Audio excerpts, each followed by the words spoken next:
Meni sad ne treba, ćemo da mi pridržiš malo. Ej, vidi, Trunka ima cvetić na vrhu. Čekaj da snimimo dozdo. Čekaj. Kani. Nije ona teška. Nije na ovom. Ja, vidi kako vise ovako. Sad treba da ih... Kako su smešne. Možete skinete opet da se srijesi dole polako. Neki sad ću ja da uhvatim rukom, zato ću da spustim. Pa ja kažem da to držiš do, ne gore.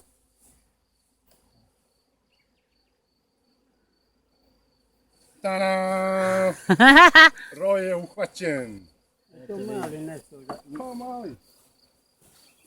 Mali, ali vredan. Da mi izbudu pčele. Da ne izbuše me pčele na putanji sam im.